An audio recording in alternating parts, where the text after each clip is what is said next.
આપણી આંખ સામે કોઈએ કોઈની પાસેથી આ હીરા ચોર્યા નથી, બરાબર? અને એ લોકોની શરત ચૂકથી આ હીરા આપણી પાસે આવી ગયા છે. હવે એ લોકો આ હીરાની માંગણી કરી રહ્યા છે, બરાબર? હા પપ્પા, પાર્થ એકદમ બરાબર કહે છે. આપણે પોલીસને શું કામ વચ્ચે લાવીએ? અને આપણે પોલીસને જાણ કરીશું અને ગુંડાઓને ખબર પડશે તો કોણ જાણે મારા દીકરાનું શું કરશે એ લોકો. હા બરાબર વેવાઈ, સંદીપને માથે જોખમ છે. અરે જો તમે આવું કરશો ને તો સંદીપના જીવને ખતરો થઈ જશે. હા અંકલ, આ તમે બહુ ટેન્શન વાળી વાત કરો છો. સિમ્પલ, તમે એમને એમની વસ્તુ આપો અને સંદીપને આ ઝંઝટમાંથી ફ્રી કરો. આ તમે બધા કેવી વાતો કરો છો? ઈ લોકોની વસ્તુ. હવે ઈવડે ઈ ગુંડા કયા શહેરના મોટા સાવકાર છે? અરે મોટા ગુંડા મવાલી છે. ઈ લોકોની જો માલિકી હોત ને હીરા ઉપર તો બિલ લેવી, આપણને બિલ બતાવીને હીરા લઈ ગયા હોત. પણ ઈ લોકો પાસે કોઈ પ્રૂફ નથી કે આ હીરાની માલિકી એની છે. એટલે તમારા હારા અમારા સંદીપડાને ઉપાડી ગયા છે. અરે અરે અરે અરે અરે ભયંકર સાહેબ, કેવી વાહિયાત વાત કરો છો તમે. અરે એ લોકો સંદીપના લમડે બંદૂક તાકીને હીરા માંગી રહ્યા છે, ત્યારે તમે એમને હીરાનું બિલ બતાવવાનું કહેશો? અરે આવી જ પરિસ્થિતિ હોય ને ત્યારે જ ઈમાનદારીની પરીક્ષા થાય પ્રોફેસર. આ ઉંમરે તમારે પરીક્ષામાં પાસ થઈને ઇનામ મેળવવું છે અને પાછું મારા દીકરાના જીવના જોખમે. જુઓ વેવાઈ, તમે વાત બરાબર કરો છો, પણ તમે તમારા સગા દીકરાનું તો કંઈક વિચારો. પપ્પા, મારો એકનો એક જ ભાઈ છે. હા અંકલ, તમે ફરીથી એકવાર વિચારી લો. મારું હારું કોઈ મારી વાત સમજતું નથી. મને લાગે છે હવે મારે મૂંગા જ મરવું પડશે. હા ભયંકર સાહેબ, જિંદગીમાં પહેલી વાર તમે અક્કલ વાળી વાત કરી, આ મૂંગા મરવાની. ઓકે ઓકે ઓકે, ચલો હવે એ કહો કે કિડનેપર પાસે હીરા લઈને કોણ જશે? અરે હું જઈશ મારી બંદૂકડી લઈને. અરે પણ એ લોકોને બંદૂક નહીં, હીરા જોઈએ છે. ઈ મારા હારો છે ને, બંદૂક સિવાયની કોઈ ભાષા સમજી શકે એમાં નથી. જુઓ કિડનેપર પાસે કોણ જશે એ આપણે પછી નક્કી કરીશું, પણ કોણ નહીં જાય એ વિશે હું એકદમ સ્પષ્ટ છું. વેવાઈને કોઈ કાળે ન મોકલાય. હા, પપ્પા નહીં જાય. પપ્પા જશે તો કંઈક ના કંઈક મગજમારી તો થશે જ. મગજમારી નહીં, મારામારી થશે. ઠીક છે મમ્મીજી, આપણે પપ્પાજીને નહીં મોકલીએ, ઠીક છે? પણ જશે કોણ?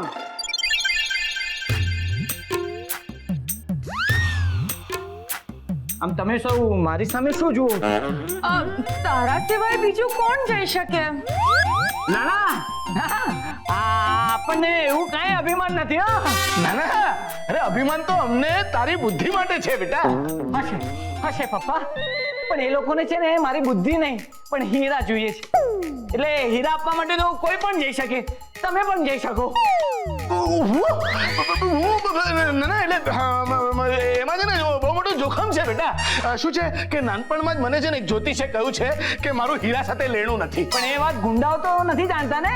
પણ ગ્રહોને તો ખબર છે ને. પણ તમે એવું બધું તો નથી માનતા ને. હું શું માનું છું અને હું શું નથી માનતો એ મહત્વનું નથી, કારણ કે સંદીપડો મારા કબજામાં થોડી છે. હા પાર્થ, સંદીપ જેના કબજામાં છે અત્યારે એમની વાત મહત્વની છે. પાર્થ, હું તમારી હારે આવું? ના. વાહ પાર્થ, તું કેટલો બહાદુર છે. એકલો જ જઈશ? હજી હું બોલે જ નથી કે હું જઈશ. અરે પણ બેટા, તારી સિવાય અહીંયા જાય એવું બીજું છે કોણ? પાર્થ. અરે પણ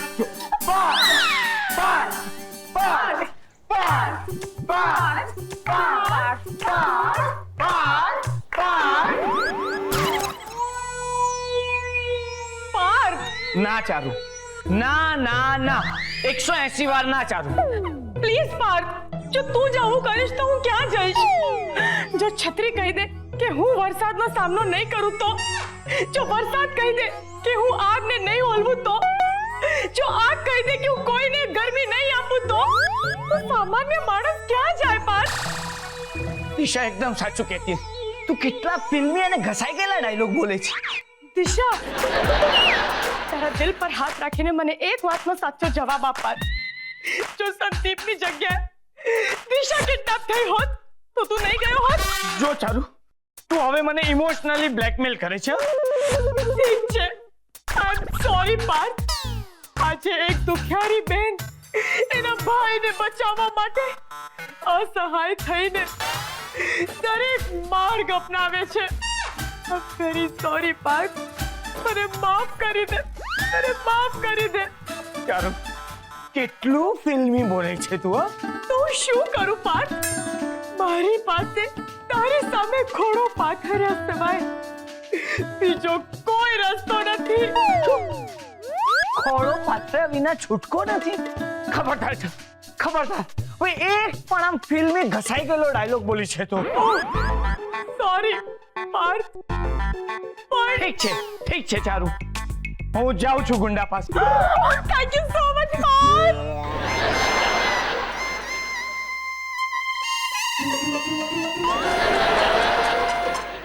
જય પાર્થ કુમાર હરે, જય પાર્થ કુમાર હરે,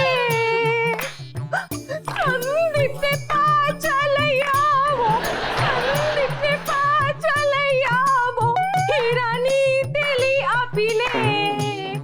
બોલો જય પાર્થ કુમાર હરે, બોલો જય પાર્થ કુમાર હરે.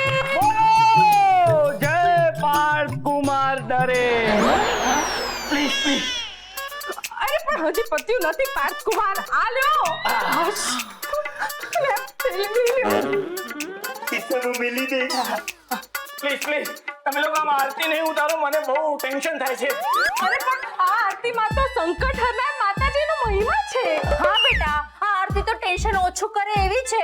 હા, એ તને ન ગમી હોય તો આપણે બીજી કોઈ આરતી ગાઈએ. હા એ બધું તો બરાબર છે, પણ હું જાઉં છું ત્યારે તમે લોકો આમ આરતી ઉતારો છો ને તો એવું લાગે છે કે હું પાછો આવીશ કે નહીં એ બાબતની તમને લોકોને શંકા છે. લે પાછું શું કામ નહીં આવે? વડોદરા શહેર તારા માટે કંઈક નવું થોડું છે કે તું આમ રસ્તો ભૂલી જાય.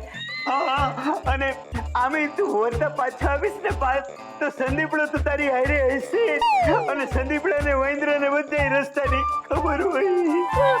અને છતાંય તમને એવું લાગતું હોય ને પાર્થ કુમાર, તો એક પાનામાં એડ્રેસ લખી લ્યો અને ખિસ્સામાં રાખીને જાઓ. હા, અને આપણે લગ્ન પહેલા પેલા પાણીપુરી વાળાને ત્યાં મળતા હતા ને, ત્યાં સુધી તું ગમે તેમ કરીને પહોંચી જજે. એની પછી તને રસ્તો મળી જ જશે. ઇડિયટ, એને એડ્રેસ નહીં મળે તો એ ફોન તો કરી જ શકે ને. અરે ચૂપ થઈ જાઓ બધા. મને સરનામું બરાબર યાદ છે, હું કઈ નથી ભૂલવાનું સરનામું. પણ હું ત્યાં જાઉં ને કઈ ગડબડ થઈ જાય એટલે કે હું પાછો ન આવી શકું એવું બની શકે ને, એની વાત કરું છું. એમાં ગડબડ શું થાય? હા, અરે એ લોકોને ફક્ત હીરામાં રસ છે. તું શું કામ ચિંતા કરે છે બેટા? હા, અને એકવાર એ લોકોને હીરો મળી ગયા તમે બે છૂટા. હા, અરે બેટા, હું તો આમ પણ નાનપણથી કહેતી હતી કે મારો દીકરો હીરો છે, હીરો. વિદ્યા, જો તું અત્યારે છે ને બિલકુલ કન્ફ્યુઝ નહીં કરતું.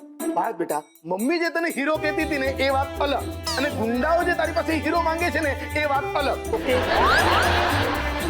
એમ તો ચારુને પણ આપણો પાર્થ હીરો જ લાગે છે ને. ઓકે ઓકે, તમે લોકો છે ને બહુ ઓવર એક્ટ કરી રહ્યા છો.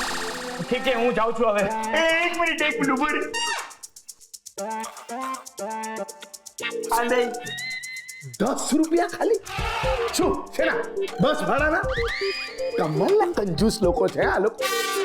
અરે મારો દીકરો 20 લાખના હીરા લઈને જઈ રહ્યો છે, તો શું આમ 10 રૂપિયાની ટિકિટ કઢાવીને બસમાં જશે? બસ કરો તમે લોકો. અરે 10 નથી મારા હારા, 11 રૂપિયા છે. જો શું 11 રૂપિયામાં રિક્ષામાં જશે? અરે શું તમે 20 લાખના હીરા લઈને પાર્થ કુમાર રિક્ષામાં જશે? શું બોલો છો મમ્મીજી? મારી પાસે છે રિક્ષા ભાડાના પૈસા. પપ્પાજી તમે ચિંતા નહીં કરો, તમારી પાસે જ રાખો પૈસા. અરે એક મિનિટ બધે સાંભળો, આ કઈ બસ ભાડા કે રિક્ષા ભાડાના પૈસા નથી. પછી બક્ષીસ છે, બક્ષીસ.